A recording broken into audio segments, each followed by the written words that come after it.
kompetisi akademik. Adapun rekan saya yang saya libatkan, perkenalkan nama saya Laini Latifah, guru bahasa Indonesia di SNPN 4 Pusat Guru. Selamat menyaksikan. Terima kasih warahmatullahi wabarakatuh. Waalaikumsalam warahmatullahi wabarakatuh. Ini mohon izin Bu Leli, ulun melakukan coaching dalam supervisi akademik yang dimana saya melakukan aksi nyata pada modul 2.3 pada kegiatan calon guru penggerak angkatan 11. Sebelumnya kabar Ibu hari ini? Alhamdulillah, ulun kabarnya baik. Alhamdulillah. Perasaan Ibu saat ini?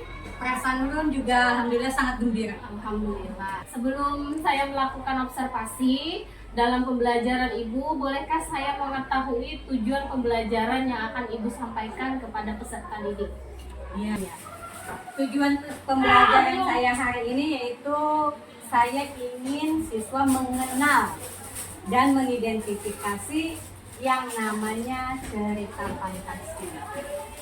Dan yang kedua, tujuan dari pembelajaran saya, semoga siswa bisa menyimpulkan dari isi cerita fantasi tersebut. Setelah tujuan pembelajaran yang telah Ibu sampaikan, luar biasa menurut saya. Kemudian, apakah ada kompetensi yang ingin Ibu capai kalau boleh saya tahu?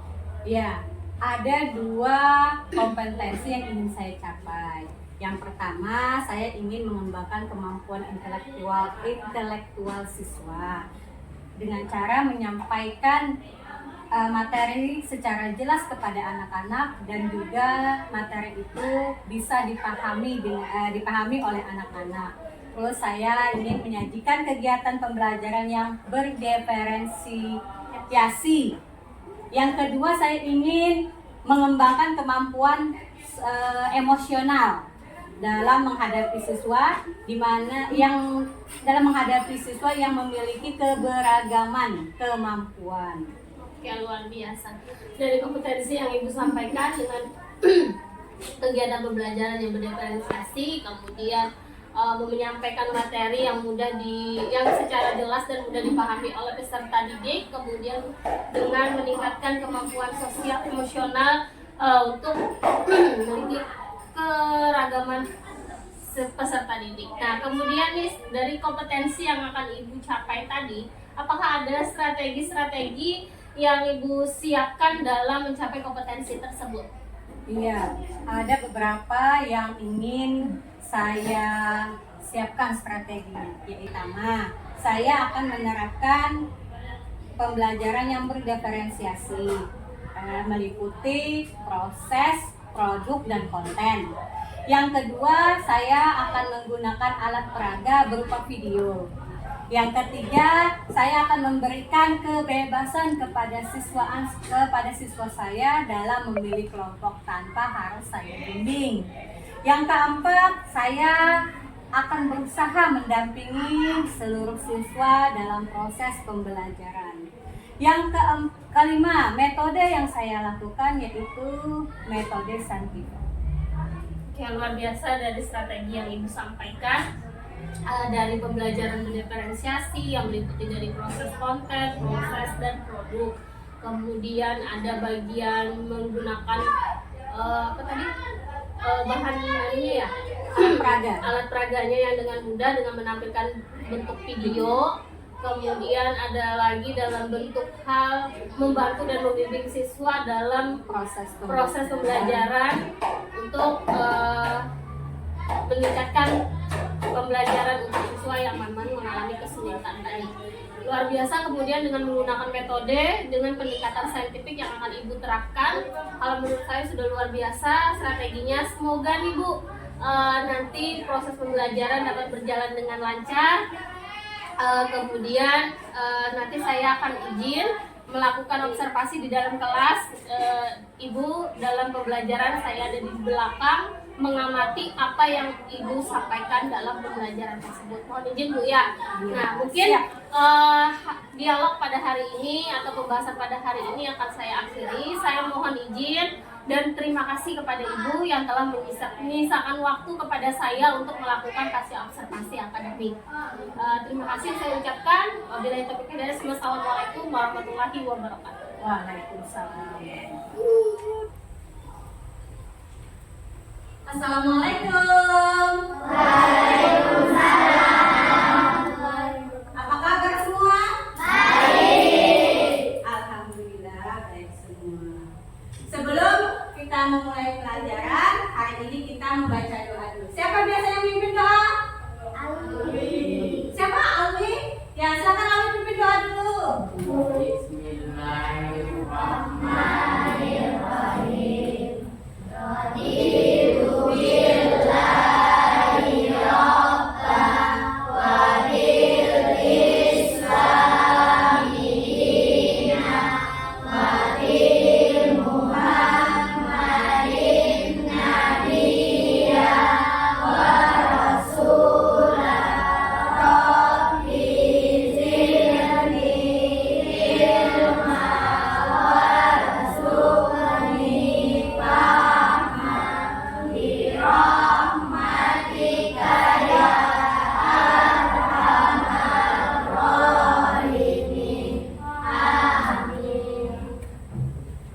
Ya, sebelum kita memulai pelajaran, Ibu absen dulu ya. Ibu lihat dulu siapa-siapa yang hadir.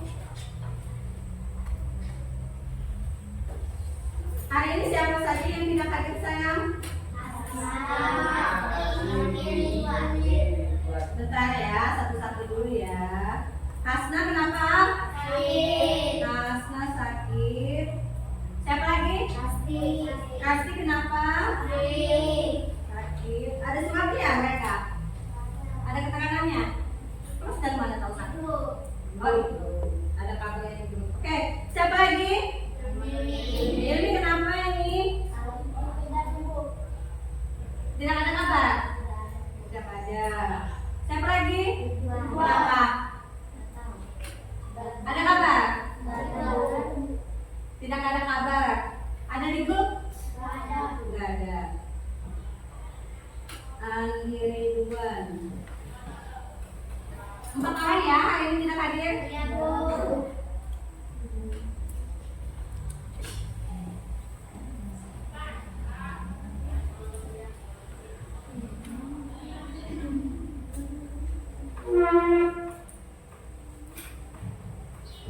Baik, sebelum memulai pelajaran hari ini, Ibu mau bertanya dulu.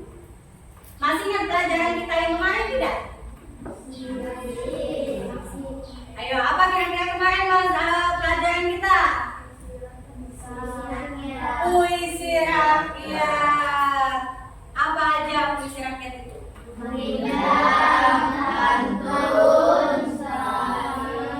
Apa lagi? Gurindam, pantun, syair, seloka, mantra, karmina dan talibun. Terima kasih. Aplaus buat kalian yang masih ingat dengan materi kemarin. Nah, hari ini kita melanjutkan materi kita. Siapa yang sudah tahu hari ini materi kita apa? Hari ini materi kita apa yuk? Lanjutan dari puisi rakyat. Cerita fantasi. Aplaus dulu buat Putri. Ya, hari ini kita membahas cerita fantasi. Bentar ya. Nah, ini kira-kira sebelum Ibu menjelaskan apa itu cerita fantasi, kita lihat dulu di sini.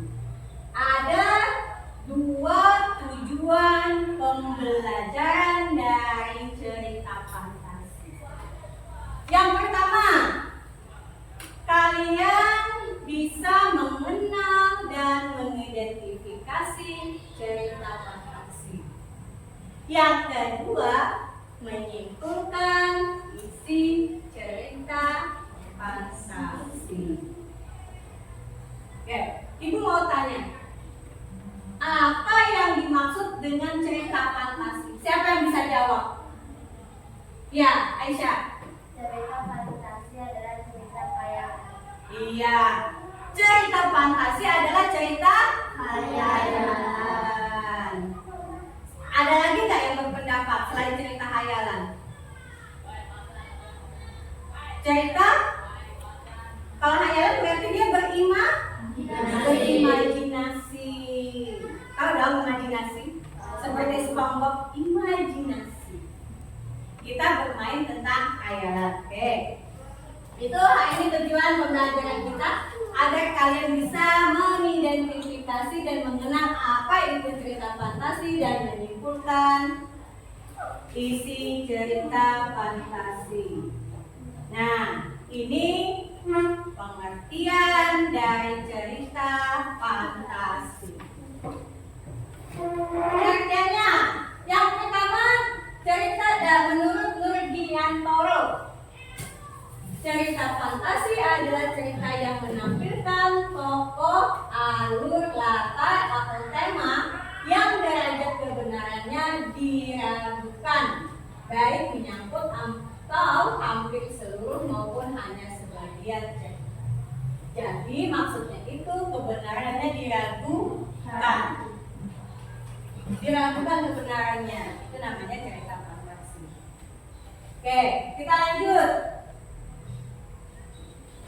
Malam ini menurut Hook dan kawan-kawan, cerita fantasi adalah cerita yang memiliki makna lebih dari sekedar yang dikisahkan.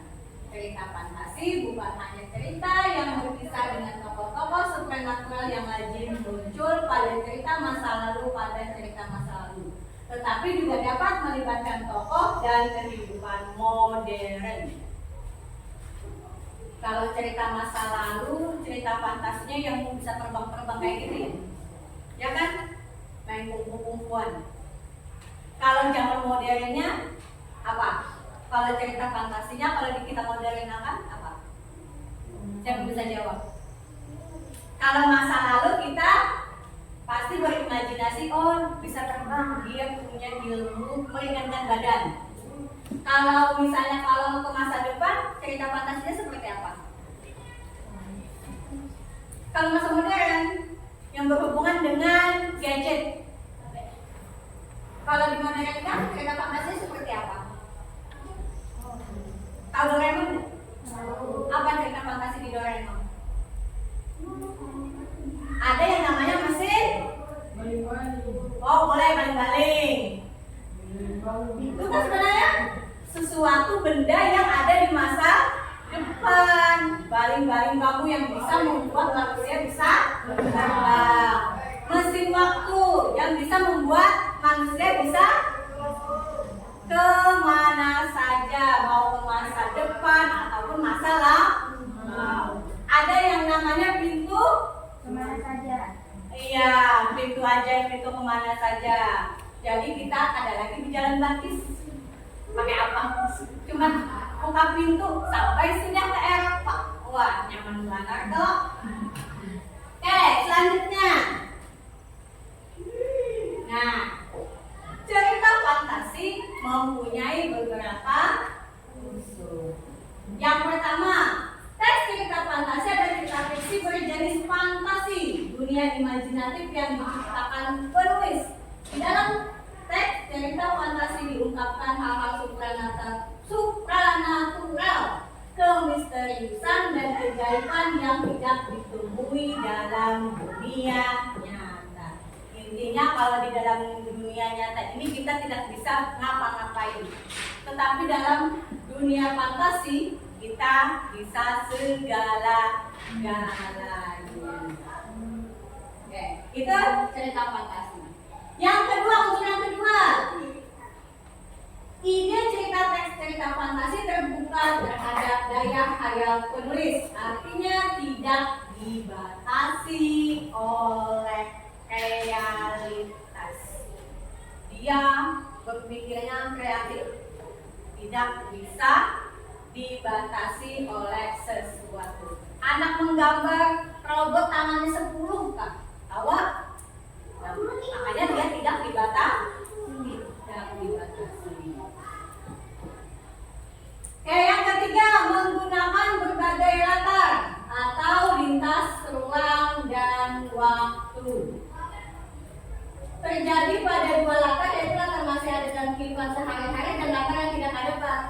kehidupan sehari-hari, alur dan latar cerita fantasi memiliki kekhasan. Tahu Doraemon kan? Nah, Nobita kan mau dihukum, minta untuk mengganti sama Doraemon supaya latarnya terbagi menjadi 2. Makanya cerita fantasi itu dia tidak terbatas imajinasi. Terus yang keempat, tokohnya unik, memiliki kesaktian kayak Doraemon, kucing yang takut dengan tikus, atau tikus yang takut sama kucing. Maksudnya tuh keunikan itu bukan berarti seperti itu. Keunikan itu dia mempunyai suatu kesaktian, bisa melakukan apa saja. Kalau selain Doraemon, tahu apa yang sepatu terbang ya? Apa ya sinetron dulu itu lupa. Sepatu terbang ya? Sepatu ajaib ya. Film yang itu sinetron yang itu sepatu ajaib. Oh, itu ya sepatu terbang yang dia pemain sepak bola. Nah, oh sepatu super. Maaf, ibu tidak tahu karena tidak sering nonton televisi. Ya sepatu super, lagunya kan sepatu super ya. Sepatu super. Nah, tokohnya unik, dia memiliki suatu kesaktian atau memiliki suatu kemisteriusan, yaitu tadi sepatu super. Tokohnya unik, bersifat fiksi, ya bukan kejadian nyata, itu pasti sudah bukan kejadian nyata. Nah, jenis-jenis teks cerita fantasi. Sebelum ini aku mau tanya dulu, menurut kalian perlu tidak kita itu sebenarnya mempelajari cerita fantasi? Ya, silakan Putri. Perlu karena bisa melatih kreativitas. Iya, dengan cerita fantasi kita bisa melatih kreativitas untuk berpikir. Terima kasih banyak. Selain yang ibu contohkan tadi seperti sinetron, apa tadi itu sepatu super, Doraemon, film fantasi apa lagi yang pernah kalian tonton? Hah? Bobo Boy. Kenapa menurut Pian Bobo Boy itu cerita fantasi? Bisa berubah menjadi 3, Bu. Oh iya ya, Bobo Boy bisa berubah menjadi 3 ya? Oh, ibu kira Bobo Boy itu cuma 1. Ya, Bobo Boy bisa berubah menjadi 3 orang kayak gitu ya? Oh, jadi 3 orang. Karena kalau manusia yang sebenarnya dia tidak bisa berubah kan? Tetap 1 aja, nggak bisa jadi 3. Ya. Siapa lagi yang bisa mencontohkan cerita fantasi apa yang pernah kalian tonton selain Bobo Boy? Hah? Anime apa? Kan anime banyak. Anime. Doraemon kan termasuk anime juga ya? Iya, Bu. Apa? Bester Tema, Bu. Oh, ibu nggak tahu itu. Bester? Tema. Kenapa? Menurut Pian itu fantasi. Memiliki kekuatan, Bu. Memiliki kekuatan. Apa kekuatannya? Mengendalikan makhluk. Apa? Mengendalikan Makhluk sesuai dengan kehendak kita. Oh iya. Nah, berarti kalian mengerti apa itu yang namanya film fantasi. Cerita fantasi. Oke, kita lanjutkan ke sini. Jenis-jenis teks cerita fantasi berdasarkan kesesuaiannya dengan kehidupan nyata. Cerita fantasi dibagi menjadi 2, yaitu fantasi secara total dan fantasi secara instan. Ini nanti ibu jelaskan selanjutnya. Cerita fantasi total. Jadi cerita fantasi itu terbagi 2. Ada yang total, ada yang irisan. Irisan itu maksudnya sebelah. Yang pertama, cerita fantasi total. Kategori ini berisi fantasi pengarang terhadap objek tertentu. Pada kategori ini semua yang terdapat pada cerita tidak semua terjadi dalam dunia nyata. Bisa, kata tadi tentang Doraemon. Doraemon tinggalnya di negara mana, Nobita? Jepang. Jepang. Terima kasih banyak Aulia. Ada di dunia nyata atau tidak? Ada di dunia nyata atau tidak negara Jepang? Ada. Ada. Jadi cerita fantasi itu tidak semuanya bersifat tidak nyata. Ada sebagian, tapi lebih banyak yang fantasinya ketimbang nyatanya. Itu maksudnya total. Intinya total itu semuanya sebenarnya fantasi. Tapi ada sebagian, ya itu tadi negaranya aja, ya kan? Negaranya saja yang ada di Jepang. Oke, sekarang cerita fantasi irisan.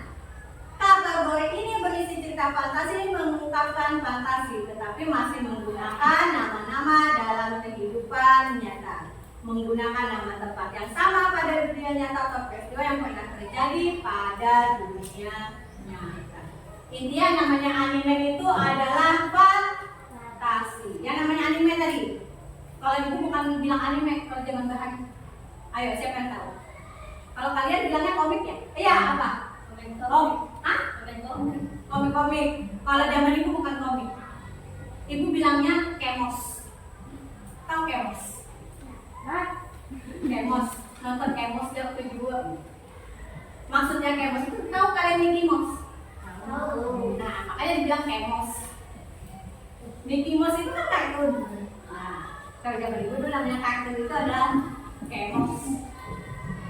Oke, cerita fantasi irisan itu ceritanya hampir sama dengan dunia nyata. Misal, kalian tahu, oh kayak tadi sepatu super. Sepatu super, nama tokohnya mungkin sama. Yang membedakannya kan cuman sepatunya itu yang mempunyai kekuatan, ya kan? Selebihnya semuanya mungkin sama. Itu namanya irisan. Nah, cerita fantasi terbagi lagi juga berdasarkan latar ceritanya. Cerita fantasi dibedakan menjadi dua latar, yaitu latar lintas waktu dan latar waktu sejaman. Ini penjelasannya. Latar fantasi sejaman maksudnya fantasi masa kini, masa lampau, atau masa yang akan datang. Fantasi masa kini, masa lampau, atau masa yang akan datang. Sedangkan lintas waktu, masa sekarang dengan masa pada zaman prasejarah, masa sekarang dan masa 50 tahun akan datang. Oke, dia melintasi waktu. Kalau yang sejaman, maksudnya itu kalau masa sekarang ya masa sekarang, kalau masanya yang kemarin, kalau masa akan datang, tetap masa akan datang. Kalau lintas waktu, ceritanya seperti Doraemon tadi. Dari masa kini dia, ayo Doraemon kita ke masa lalu. Itu namanya lintas waktu. Nah, ini adalah struktur cerita fantasi itu ada 3. Yang pertama orientasi, yang kedua komplikasi, yang terakhir adalah resolusi. Orientasi itu, kalian tahu orientasi? Apa orientasi? Kalau kalian waktu pertama kali masuk di sini kan orientasi ya? Apa itu orientasi? Pengenalan, namanya orientasi. Baik pengenalan tentang latar ataupun tokoh. Namanya orientasi, memperkenalkan. Yang kedua komplikasi, berhubungan dengan suatu permasalahan. Sedangkan resolusi adalah penyelesaian. Sekarang unsur intrinsik yang membangun dalam suatu karya sastra. Yang pertama yaitu tema. Ide yang paling mendasar yang menjadi acuan untuk mengembangkan suatu cerita. Yang kedua alur, jalan cerita. Yang ketiga tokoh dan penokohan. Yang keempat latar tempat, latar waktu, dan latar suasana. Yang kelima sudut pandang. Yang keenam adalah amanat. Tema, tahu dong tema? Tapi tema bukan judul. Ibu ingatkan lagi, tema itu bukan judul. Judul ya judul. Kalau tema itu adalah suatu hal menyampaikan koneksi penulis tema. Yang kedua, alur. Alur terbagi menjadi berapa di situ? Oh, nggak ada ya? Nanti kurang. Alur terbagi 3. Ada yang namanya alur maju yang bercerita dari masa sekarang ke masa depan, itu namanya alur maju. Ada yang namanya alur mundur, bercerita tentang masa lalu. Ada yang namanya alur campuran atau alur maju mundur, yang bercerita dari masa sekarang ke masa lalu atau dari masa sekarang ke masa depan. Ya tadi irisan tadi. Nah, itu alur. Sekarang tokoh. Tokoh ada nama-nama nama peran. Itu adalah tokoh. Sedangkan penokohan adalah watak atau sifat seseorang. Habis itu ada yang namanya latar. Latar terbagi berapa di situ? Ada berapa? Latar terbagi berapa di situ? Ada 3. Yang pertama latar tempat, waktu, suasana. Oke, yang kelima sudut pandang, yaitu posisi pengarang dalam membawakan suatu cerita. Sudut pandang itu terbagi menjadi 2. Ada sudut pandang orang pertama, ada sudut pandang orang kedua. Sudut pandang orang pertama dan sudut pandang orang kedua. Sudut pandang orang pertama adalah si aku. Kalau ada cerita yang namanya aku, itu pasti sudut pandang orang pertama. Kalau misalnya dia memakai nama, misal suatu cerita, Aisyah pergi ke pasar dengan ibunya. Lalu Aisyah shopping ke mall di dekat pasar. Namanya tadi siapa? Berarti sudut pandang orang ketiga, karena dia memakai nama. Kalau memakai nama aku, Bunda, apalagi beta, saya, itu ada sudut pandang orang pertama. Ingat ya? Oke. Yang keenam, amanat, yaitu pesan yang ingin disampaikan oleh pengarang dari sebuah cerita di dalam cerita dan penokohan. Itu amanat itu adalah pesan, sebenarnya pesan tersirat, bukan tersirat, ya tersirat dari cerita. Itu namanya amanat. Ada yang ditanyakan dulu saya sampai sini? Ada yang ditanyakan tidak? Tidak, kalau begitu coba kita lihat dulu tayangan di sini ya.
Kelihatan nggak tadi anak itu? Kelihatan.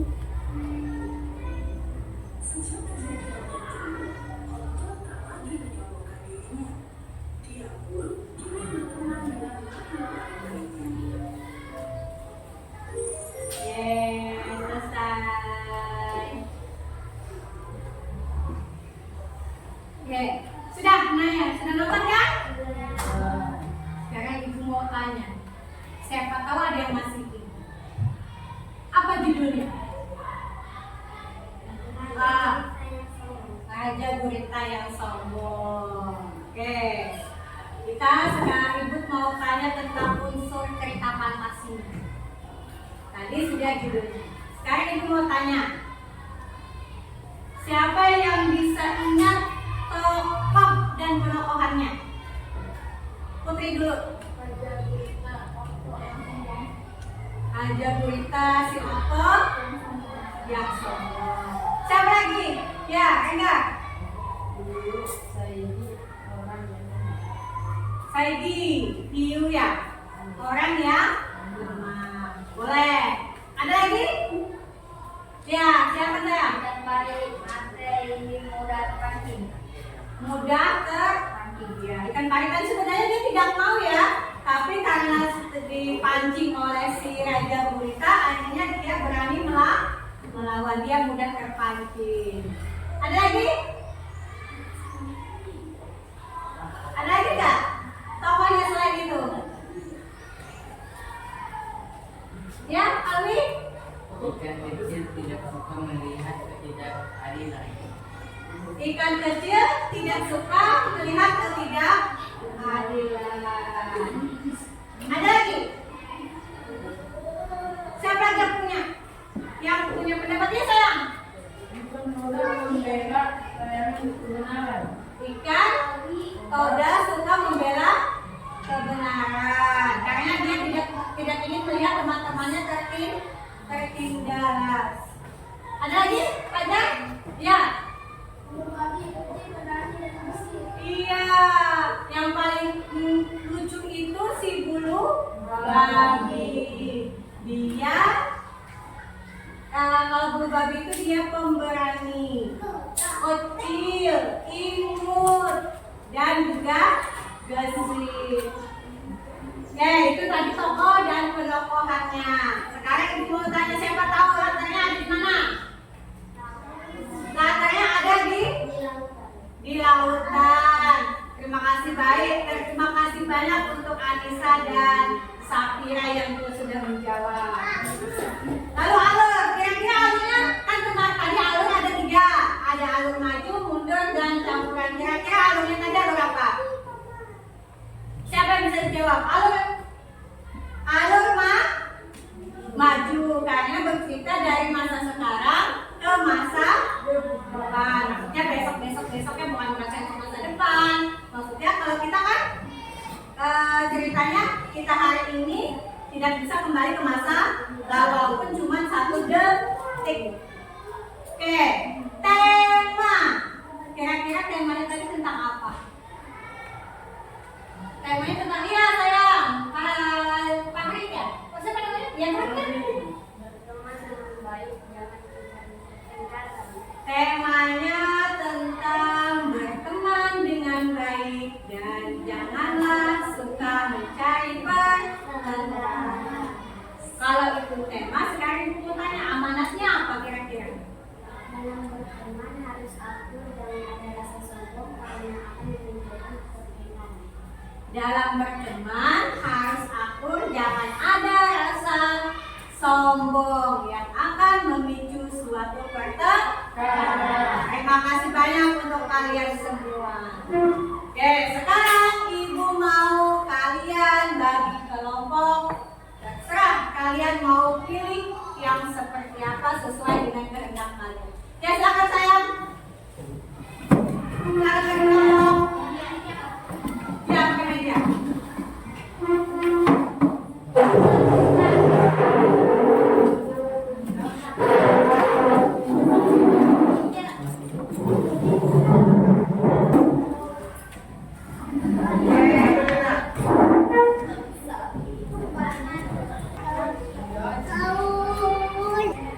Oke, silakan. Tulis nama dan kelompok. Ya. Ayo, tanggal ya. Ya.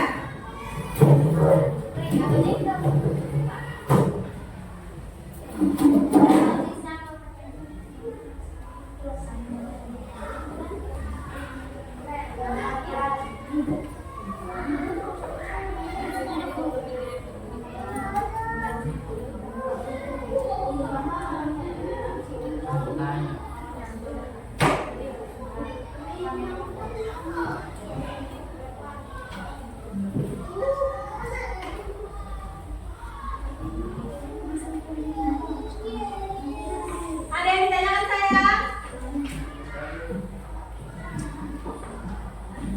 Ada yang ditanyakan kak?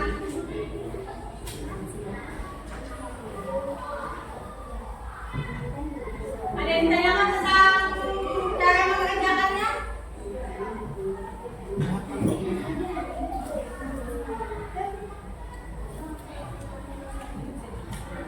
Saya ini kan kolomnya sedikit ya. Kalian boleh tulis di sini aja kembali. Kan ini kolom sedikit nih. Gak muat kan? Gak usah, tulisannya satu. Misalnya nomor 1 tema. Gak usah dibuat kolom gak apa-apa.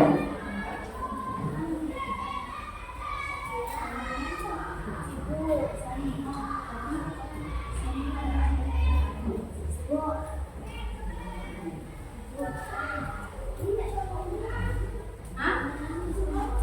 Ya nanti ibu bilang nggak usah kalian tulis di sini, tulisnya di bawah aja.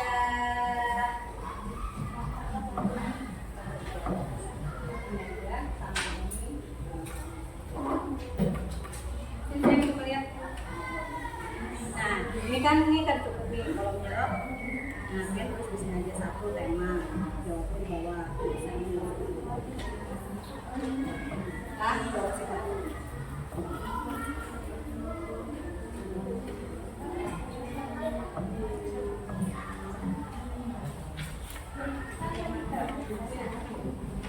Tiga jawaban tadi sampai kan? Ini kalau dia kecil pir, yang berarti di sini satu tema.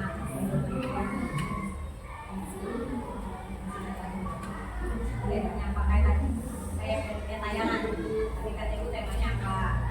Oh, soalnya apa? Ini di sini.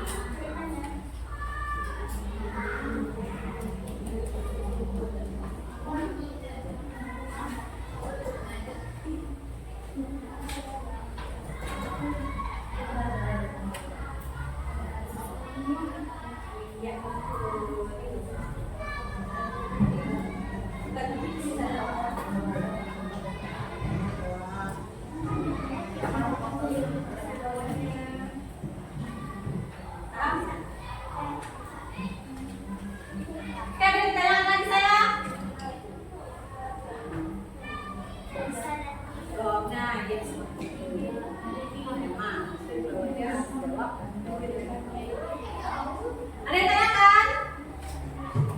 Yang berempat, dua kelompok ya. Karena ada empat yang tidak hadir, seharusnya semuanya diingat ya. Oke?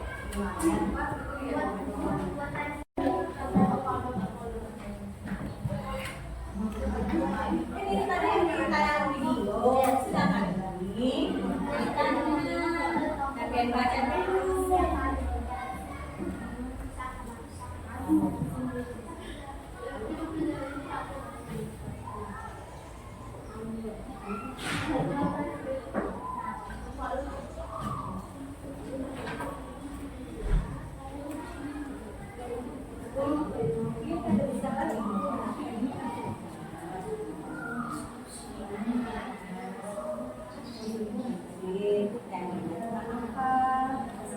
Ini judul bukan tema kan kata ibu kemarin kata ibu tadi judul beda dengan tema. Tadi judulnya apa? Videonya Raja Gurita yang Sombong. Temanya tadi tentang apa? Tadi apa? Ayo. Ya. Siapa yang manggil? Bu. Temanya tadi apa? Iya.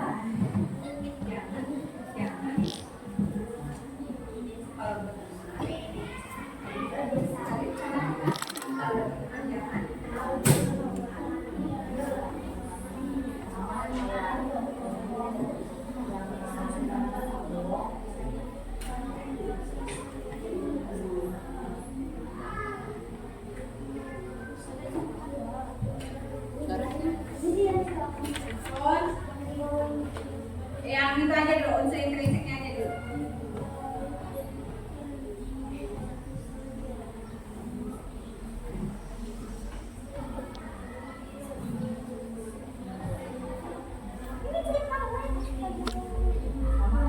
Kisah seorang guru. Iya.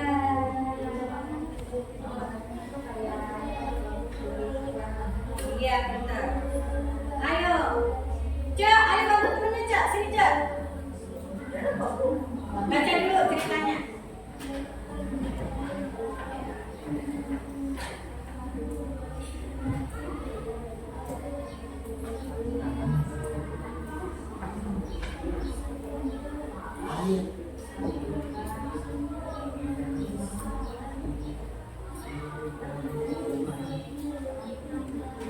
Di kelompok Kita tentukan dulu kelompok 1, 2, 3, 4 biar enak ibu memanggilnya. Yang mulai kelompok, kalian kelompok 1 yang mana?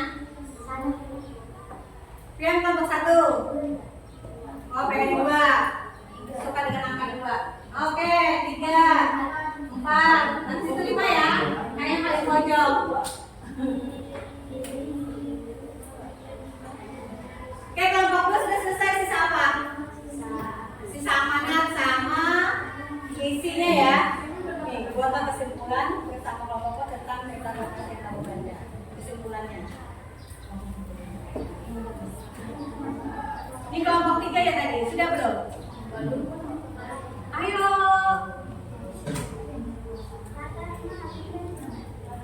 Kelompok kan udah, kelompoknya siapa, terus wataknya apa?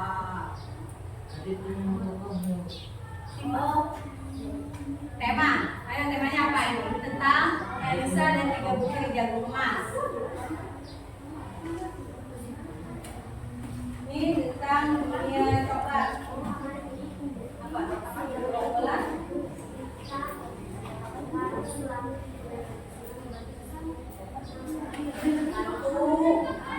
Coba ini. Satu pikir.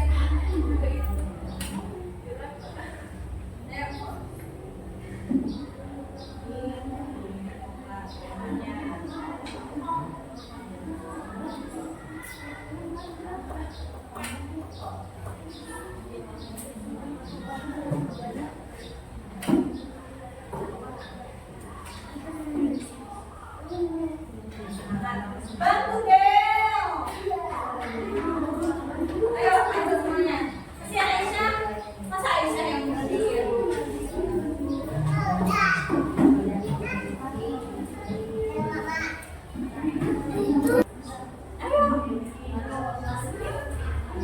Yang kamu bisa selain tema apa lagi? Ya, pinter. Ayo kasih tahu temennya. Ya sayang. Apa? Hah? Masa? Ya, berarti aku.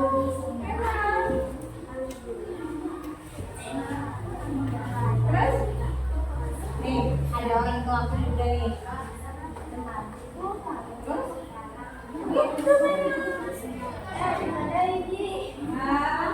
Gitu apa? Namanya juga nggak tahu. Kalau mau tanya silakan tanya.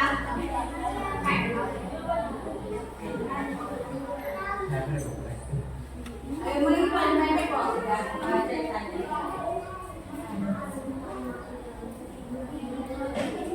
Ya.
2. Tokoh dan pendopo, nelayan dan ikan emas.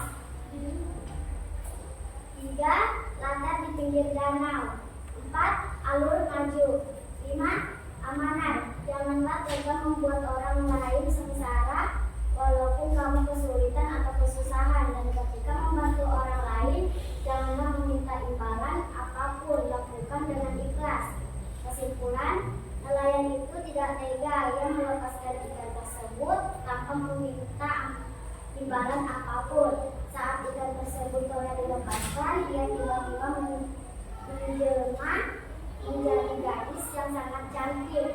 Kemudian nelayan dan gadis ikan tersebut menikah dan bahagia selamanya. Ya, itu hasil diskusi kelompok 13 untuk kelompok 3 dulu. Kelompok 2 kelompok 3. Ya, judulnya apa? Elisa dan 3 butir jagung emas. Tema, seorang anak yang bekerja keras untuk menafkahi ibunya. Tokoh dan pertokohan, Elisa, seorang gadis yang bekerja keras. Ibunya yang tidak sanggup membayar sekolah Elisa dan adiknya. Kakek yang memberikan 3 butir jagung emas. Latar di pedesaan, alur maju, amanat. Meski kita sudah merasa cukup, kita harus selalu berbaik hati dan senang membantu sesama. Kesimpulan, berbuat baiklah kepada semua orang. Ya, aplaus untuk kelompok 3 sayang. Sisa kelompok 1 dan kelompok 4. Siapa yang duluan mau bacakan? Hah? Kelompok 4. Siap, baca Safira.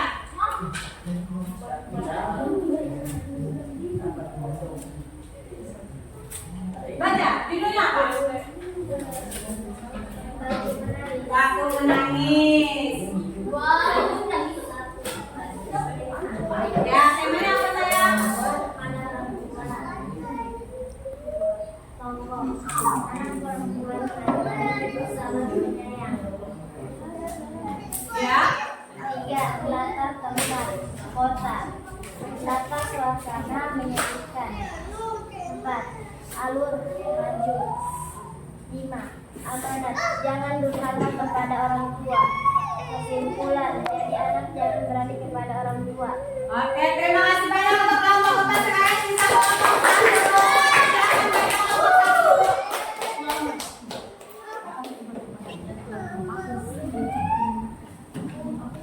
Ya, baca Ulia. Satu tema, menghapus ajaib yang bisa membantu untuk mendapatkan nilai bagus. Ya. 2. Tokoh dan pendopo. Aku adalah orang yang jujur. Orang tuaku tidak pengarah. Temanku adalah orang yang pintar. Latar sekolah, tengah jalan dan rumah. Ya. Alur maju. Amanat, belajarlah sebaik-baiknya. Kesimpulan, janganlah menghina dalam belajar, selalu berpikir positif. Iya, terima kasih untuk kelompok 1. Oke, alhamdulillah hari ini tercapai tujuan pembelajaran kita, yaitu yang pertama kalian mengenal dan mengidentifikasi unsur dari cerita fantasi. Yang kedua kalian bisa menyimpulkan dari isi cerita fantasi. Oke, kita bertemu kembali dalam pelajaran unsur kebahasaan dalam cerita fantasi. Sebelumnya ada yang ditanyakan saya sebelum kita menutup pelajaran? Silakan kembali ke tempatnya.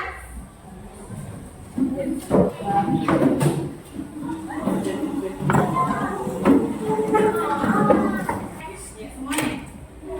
Silakan kumpul yang kelompok tadi.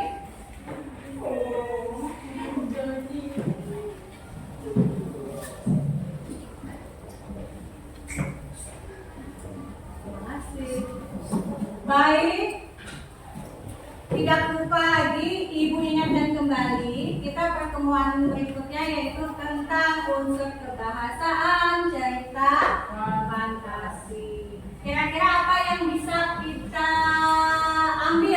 dari pelajaran kita hari ini.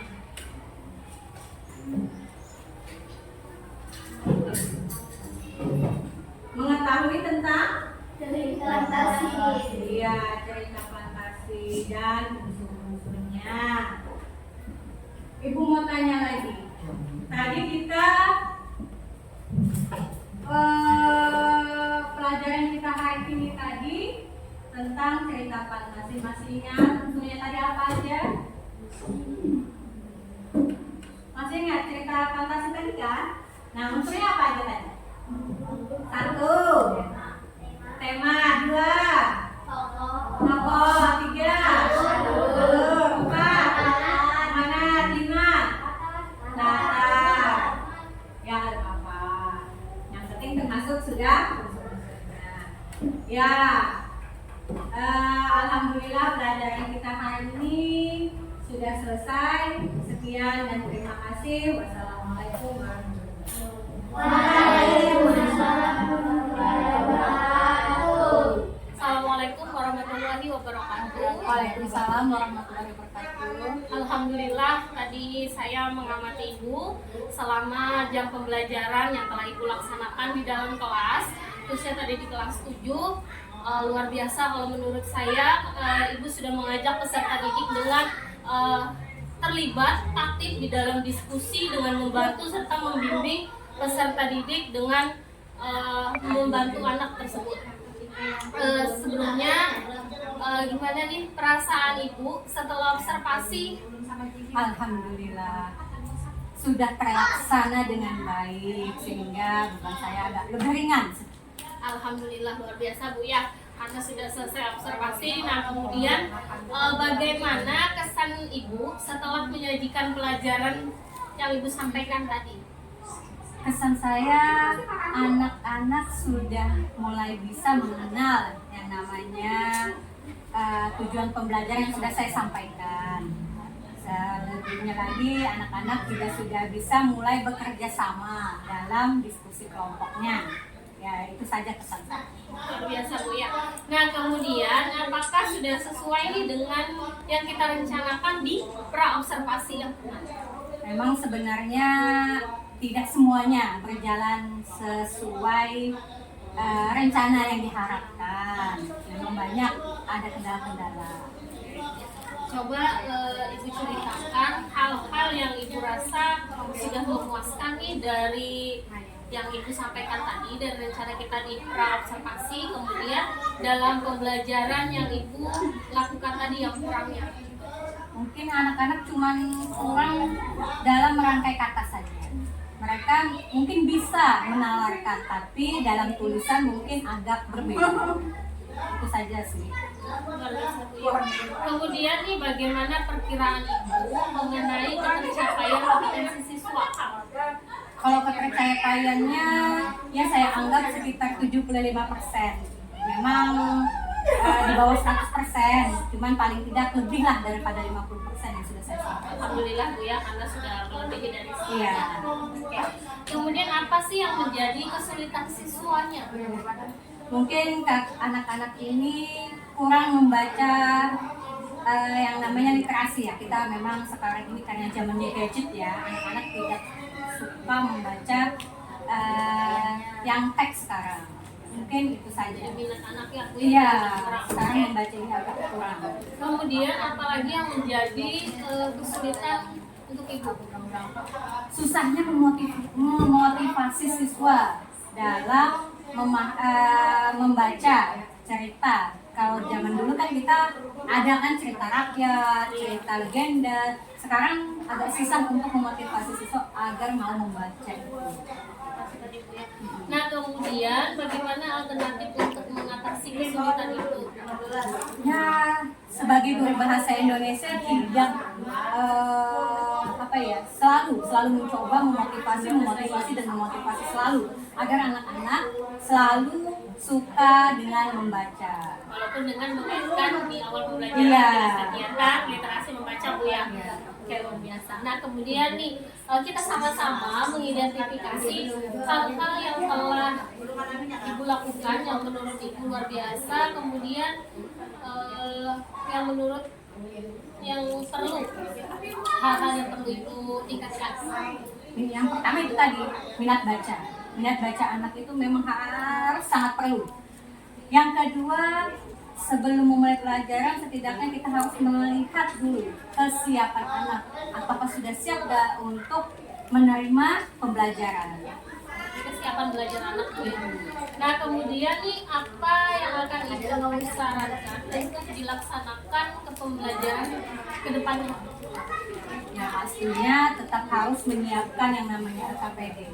Yang namanya sebagai guru itu kita tetap harus melengkapi yang namanya modul ajar. Itu harus perlu karena dari modul ajar itulah kita bisa mengkonsepkan apa yang harus kita lakukan. Oke, termasuk ada metodenya, kemudian metodenya yang kita gunakan Iya. ya. Oke. Kalau boleh saran ibu dalam pelaksanaan pembelajaran ibu, kalau menurut saya tadi sudah luar biasa dalam penjelasannya, ibu menyampaikan materi dan membuat peserta didik menjadi lebih aktif dan akan lebih baik lagi kalau misalkan kita ke depannya ini membuat perencanaan dengan menggunakan media game supaya anak-anak ini supaya lebih terlihat lebih menarik lah untuk mereka, karena kan pada zaman saat ini kita bisa menyesuaikan pada zaman anak lah ibaratnya kita yang mengikuti zaman anak, bukan anak yang mengikuti zaman kita. Oke, luar biasa Bu ya. Terima kasih banyak sarannya. Mungkin cukup itu diskusi kita hari ini, semoga bermanfaat untuk ibu dan saya sendiri. Sudah luar biasa mendapatkan ilmu yang luar biasa dari ibu juga, saya juga belajar. Terima kasih waktunya, terima kasih kesempatan yang telah diberikan kepada saya untuk mengamati ibu dalam melaksanakan pembelajaran di kelas.